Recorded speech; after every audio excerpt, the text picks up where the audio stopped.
And now, your main event. Introducing the hosts of Wrestling with Freddie, Jeff Dye, and Freddie Prinze Jr.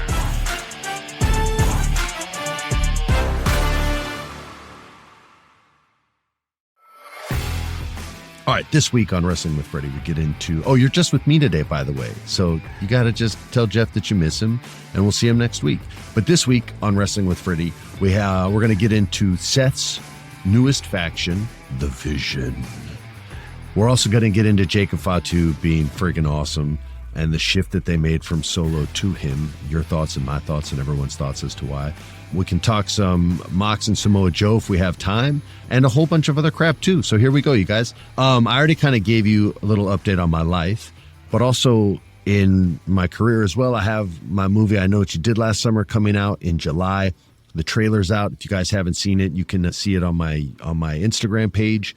Or I don't know the name of that. If you type in my name, pop up, or you can just type in it's easier just to type in I Know What You Did Last Summer on YouTube. Check out the trailer there. It's really cool. My friend directed the movie. She's the reason I made the movie because I just think she's so awesome and cool. And I wanted to work with her because my wife already did. She made another movie called Do Revenge for Netflix, which was really cool too. And her casting is like next freaking level. She's like Seth frickin' Rollins. Yeah, so I got to make this movie, and I knew it was going to be good once we got out there and started shooting the scenes and saw how all these actors kind of came together, and their performances are amazing. You have Maddie from Outer Banks. You have Chase from that show, the Lot, maybe, with the Seth Rogen show.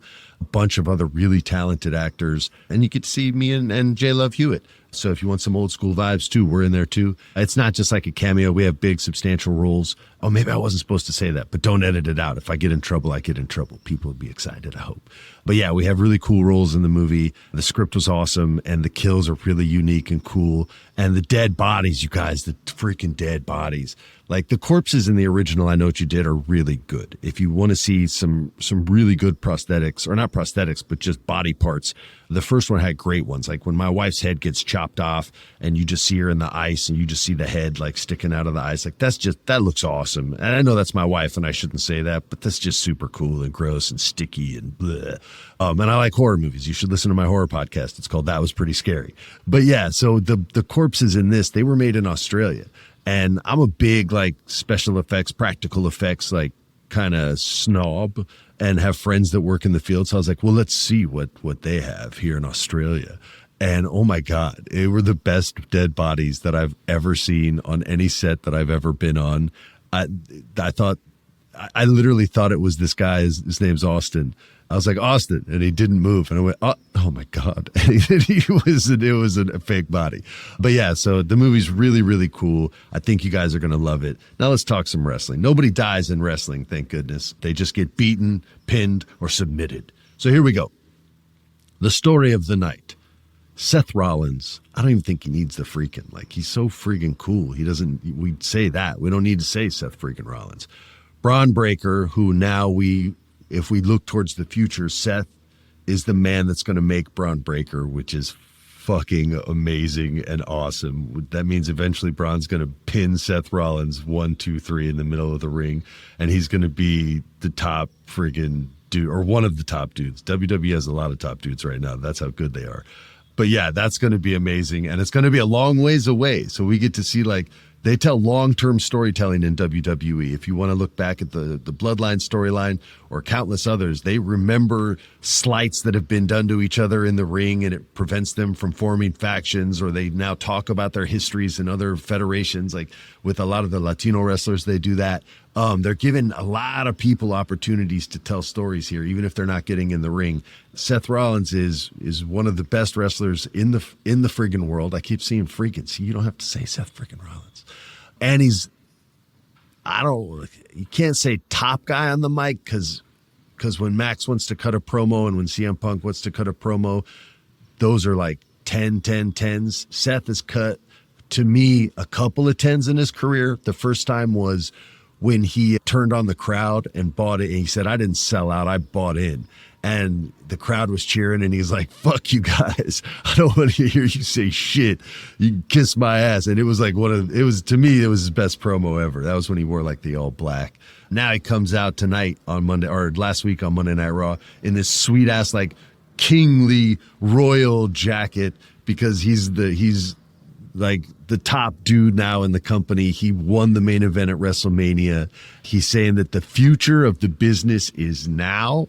It's these three men, Paul Heyman to my left, Braun Breaker to my right, and the future of this industry goes through me. He didn't say the WWE. He said this industry. He's telling everybody, putting everyone on notice. Look at the matches that I have. Look at the promos that I have, and then tell me you're as good as me.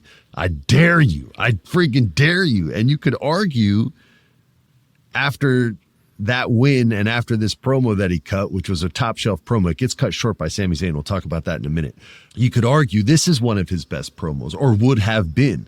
So when you're calling people out and you're at the top of your game and you're in your prime, like that's next level. That's next level stuff.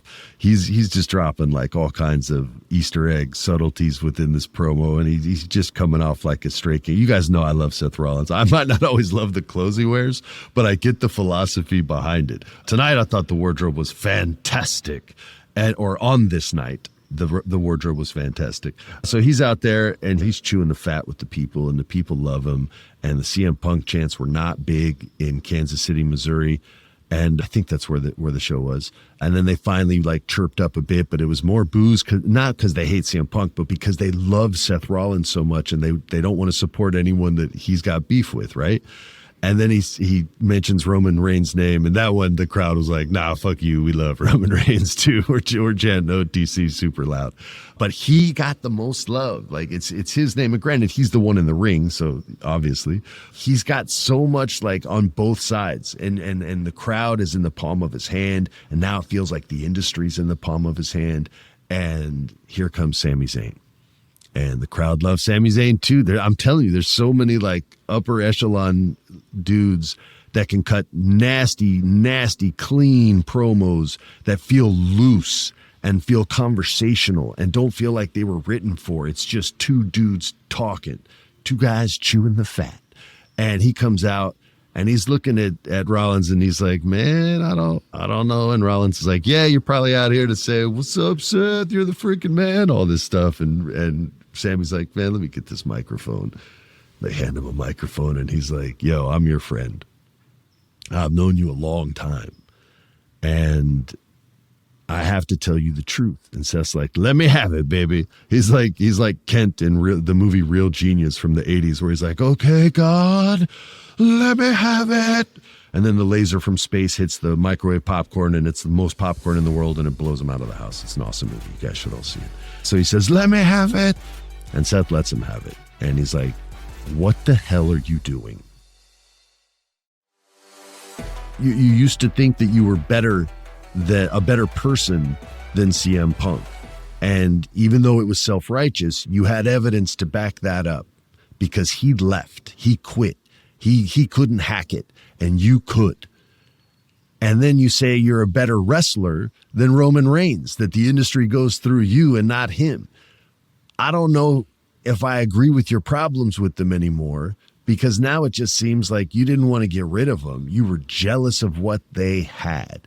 And it's just me. I want it. And Seth's like, dude, what the fuck? I thought we were bros, man. He's not like, yo, I'm going to fight you for saying this. And which was so smart to go this direction. The easy way is to be like, oh yeah, Braun Breaker, get him. And he didn't do that. He's like, yo, that friggin' hurts, man. You cut me deep. What the hell? We know, we've known each other forever. We've struggled with each other. We talked about the future of this business together. And Sammy's like, yeah, bro, we did. And this isn't what we discussed, man. This is all you. This isn't us. This isn't the roster. This isn't all the dudes in the back that work just as hard as you and I do. This is about Seth freaking Rollins and Seth and Braun Breaker. And then Sammy says, and if your boy doesn't stop eyeballing me like that, I'm going to bust his ass too. And Braun Breaker's like, dude, I'm going to kill you straight up. And Seth stops him. He's like, yo, hold up. Everybody hold up. All right, just hold on a damn minute. Sammy, I got love for you, man. I'm not going to have this dog get after you and tear you up like he did last time. I think Braun beat Sammy's ass the last time they wrestled. He says, I can help you. Oh, let's get you the hell out of here, man. Not out of wrestling, off Raw. Because if you don't want to stand with me, you're going to become a target. Because I have to run this shit. The way things have been going, I can't deal with that. It's why I hate Punk so much. He shouldn't even be here. He shouldn't even get an opportunity. Screw that. That's my opportunity. Everything's about me. It's all about me. So let me do you a favor, man. I'll send you to SmackDown. I'm going to send you to SmackDown. You still wrestle all the time. It's all good. We don't have any beef with each other. We don't have conflict. Cool. Don't answer now. Think about it. But I need to know at the end of the night. And this was the long-term Ace story that plays throughout the show, and we'll continue to get into it. He's like, all right, cool, bet. And they bounce and they take off. So this segment was mad long. It was probably 15 minutes or some shit. I could be off by a lot, but it felt long in a good way. These two guys on the mic are great. It's a little different with some of the other talent where they can really wrestle, but it feels tight with some of the dialogue. Like Logan Paul's a good example of that, where it still feels tight. He improves, and his wrestling is dope. I don't know how he's such a good wrestler. It's having like a match. He's backflipping across the ring off the ropes like a luchador, which is awesome. But his promos still feel tight. He's not 100% comfortable out there, and he still feels very written for instead of off the cuff. Even if it is off the cuff, or if he is self-writing, it's a little tight, and that's a lot, man. They're throwing a lot on him early on. He was super famous before WWE, but this is a different environment. It's a different experience. You're on a stage in a live audience. There's no editing. It's not your friends that are going to support you. It's people that are hoping you're going to fail a lot of the time. People that want to chant what during the middle of your promo because they want to be a part of the show too. God damn it. Oh, and sorry, I don't usually curse like that. Sorry. But anyway, Seth and Sammy are just two dudes. Like, you want to have a beer with them at the end of the night. And to see where this is going to go and how they're going to take over. And Sammy's like, dude, you're just like the old bloodline, blah, blah, blah. And Seth's like, whoa, like you could, like, this is going to be long term. And they won't, I don't know if the match between Seth and Sammy happens before or after he has a title. It's probably going to happen before. But here's the point. Last year we were talking about Seth Rollins was taking a lot of losses and he needed to win. They knew this long before we were saying it on the podcast, and they were just giving other people opportunities. They know what they have with Seth, and it is purely in evidence at this point. Like, it doesn't matter if he has a title, but this fool could carry both titles if he wanted to at some point. You could work it into a storyline, and everybody would be like, yo, Seth Rollins deserves all of the belts, and he can do it for as long as his body will hold up, because his mic skills aren't going to diminish at all over time. He's just going to get smarter and even more nuanced with his promos, and I think he's the man. All right, we spent a lot of time on that, but they kicked ass. What can I say? Becky Lynch, Lyra Valkyrie. I'm going to let the helicopter fly over, Alex. You don't have to edit that out. That's Piper Niven. They circle my house. Becky Lynch and Tyra Valkyria.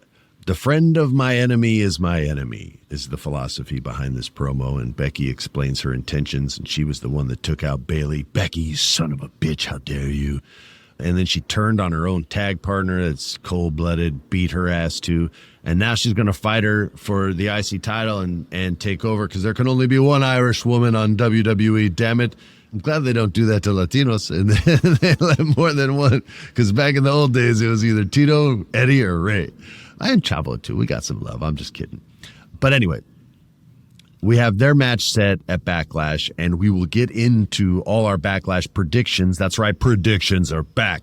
Da-da-da-da-da. And they're going to be always on our unsanctioned Thursday show. So make sure you tune in tomorrow or whenever you tune into this podcast. Just make sure you tune in before Backlash. Place your bets. You can always trust us. I think we're at like probably a 75, 80% clip of just nailing banger after banger after banger. I don't know if that number's accurate. I've never looked, but I just feel like we're pretty much money on these. All right, so moving on. Pat fucking McAfee. See, there's Seth freaking Rollins, but then there's Pat fucking McAfee. versus Gunther. These dudes had beef the week before because McAfee said some shit like, yeah, man, you tapped out, bitch ass. And Michael Cole was like, yeah, you little bitch ass, tapped out. They didn't say bitch ass, but I just love that word. And geezer. Not enough people say bitch ass or geezer. So if you're brave enough, try to bring that back in your local community and we can make this a global thing. In England, they're like, we say geezer all the time, bro. What are you talking about? Well, bring that shit over here. Anyway, Gunther took offense to being called a bitch ass geezer and came out and whipped Michael Cole's ass. Pat McAfee came and tried to save Michael Cole and successfully did, but then got his ass real whipped and got choked the F out and had to get like helped out of there. And he was selling the whole way. It was like a 20-minute sell. Just, I can't breathe. Had to take some breaks. You could tell he was kind of holding his breath when the choke was on to make his face go super red and purple. Like it looked so good, man. That's why we call him Pat fucking McAfee, because he knows what's up, man. This dude, you could tell, genuinely loves wrestling. He hasn't had a bad night since he started on commentary, and he's only gotten better. And where he started, I was like, oh my God, if it's never better than this is going to be awesome. Michael Cole loves this guy. There's so much more freedom, and there's back and forth, and he plays, and he's knowledgeable about the brand. And now he's better than that. So he's got a match with Gunther. And again, on the Thursday show, we'll get into our predictions. But I already kind of talked about this last week on my thoughts if they had a match. And here's another reason. And I don't even know this to be certain, but I'm so confident in Pat McAfee's awesomeness that I'm going to go out on a limb and say this is exactly what's going to happen.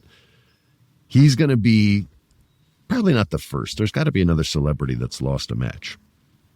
I just can't think of it right now. I would have lost a match if I was in a match. I sounded like Ferris Bueller right there. I could have been the Walrus. But I think Pat McAfee is going to get some licks in. You know, he's going to get throw some potatoes in there and land a few shots. But he's going to get beaten bad. And I don't know if he's going to get choked out or KO'd and can't continue, but I feel like he's going to do something where it's like, nah, man, Gunther's going to beat my ass. I think it serves two things. One, it gives massive sympathy to the casual fans for the Pat McAfee character, right? Because they're like, oh my God, he was so brave. You know, he kind of did this for his commentating partner, and he just got beaten by this monster because he's a football player, not a wrestler. This isn't his world. He doesn't know, but he's doing it because it was the right thing to do. Sometimes you got to stand up and fucking fight. And the hardcores are going to be like, dude, he fucking jobbed to Gunther. What a stud. Instead of letting his ego get in the way and go, yeah, I'm going to win. And there's a way to make him win. I'm sure that's believable, but I'm not a booker. Like there's a way like his friends can get involved and they can all help him out. And you know what I mean? Like when the ref gets hurt or something like that. I'm sure there's a way, but I just don't think that's his MO, dude. I think McAfee's going to be like, nah, dude, you have to kill me in there or damn near kill me in there. And I think that's going to get him so much more, even more, is that possible? Even more over with the hardcores that they're just going to be like, dude, this guy can never leave. And then when it's time to renegotiate his contract, he can be like, look, I want $1 bazillion. I'm the most beloved commentator in professional wrestling. Give me all the money. And they friggin' will, because they have all the money. Trust me, they're buying every wrestling company that I want.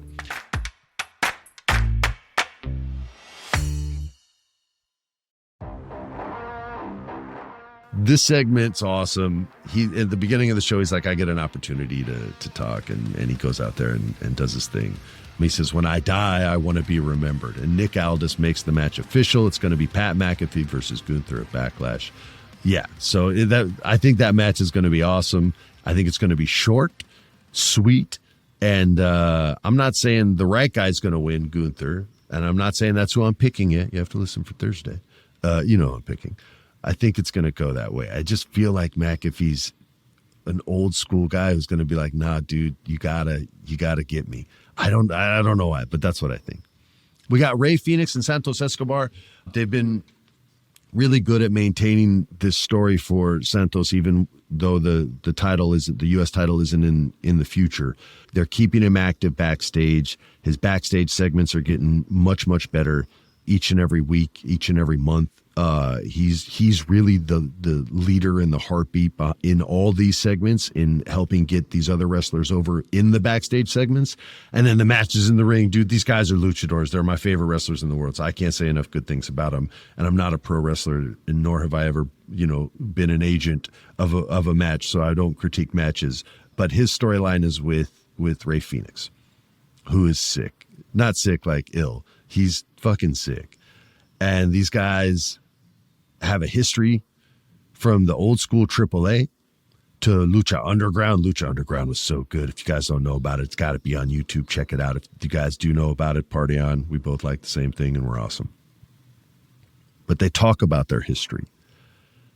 And Santos doesn't want to fight Rey. He wants Rey to follow him. Trust my leadership. Trust my experience. I made it to the WWE before you. I can guide you. Rey Fenix is like, fuck that. Rey Mysterio's still here, man. I'm going to let that fool guide me, not you. And Santos isn't having that. And they have a match to kind of like establish some dominance. And the match was fantastic. But the backstage stuff is getting much, much, much better. And it's a good opportunity. By the way, all the luchadors they've been letting speak in their native tongue and in English too when they can. Stephanie Vaquer, man, oh my God, like she's killing it out there, and English is her second language. I don't know how many languages she speaks, but if it's just Spanish and English, it's for sure her second language, and she's doing a great job, and her matches are awesome, and the crowd freaking loves her, and the Devil's Kiss is less sweet without Booker T is going bananas, so I think they need to bring Booker T up every once in a while for one of her matches because he helps get it over, but she's awesome in there. And I just want to shout her out because I think I see her as a future champion for sure. Everybody does. She's super cool. That's not a hot take. That's a nice cold take. So let's move on. So I wish Jeff was here today because I want to talk about The Miz. Aleister Black has made his return, and he was going to have a match against Miz because they met last week and he kicked him in the face, and nobody kicks Miz in the face and gets away with it. And I know a lot of people feel bad for The Miz sometimes. They go, man, he always seems to be the guy that people make their comebacks on, or the guy the celebrity punches in the face, or the celebrity wrestler has a match and he freaking loses. Let me tell you something. The Miz has been wrestling for 19 years in the WWE. 19 years. My man is getting paid in the shade and loves his job and is ready for any and every opportunity that comes his way. I don't know him that well, but I know him well enough to know that if they said, hey man, we're going to push you to the top, he'd say, hell yeah, let's fucking go. What do you need? And if they said, yo man, actor X is coming to the show, he's promoting a movie, would you do a job for him and take a KO? I guarantee he would go, hell yeah, man, I'm your guy. Let's make him look fucking great. That's the kind of dude he was when I worked there. I still know him a little bit, and he still seems even cool. Well, he can't still be cooler. He's cooler than he was back then. I don't know anybody that has a bad word to say about this guy. I've been a fan of his for years. He's earned Jeff's fanhood. And he's the man. So don't feel bad for The Miz. My man's getting paid. He's got checks. He's got a beautiful wife. He's got beautiful babies. He's got a beautiful house, drives a beautiful car. His golf games, but everything else is money. So The Miz is the man. We love him here. We should try to have The Miz on the show again. I think he's already been a guest. I think he was a season 1 guest, but we should have him back again. Talk about all his awesomeness. Awesomeness.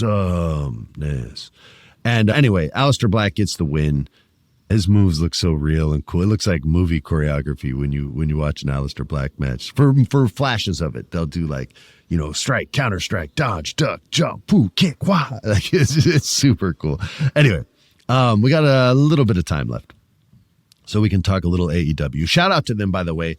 Within hours of them announcing the Grand Slam event with CMLL in Arena, Mexico, they sold out the entire arena. And it's not even a pay-per-view. It's just a special themed episode. So they're kicking ass. Also, their AEW NJPW Forbidden Door here in 2025 event at London's O2 Arena has already surpassed 1 million in advance ticket sales.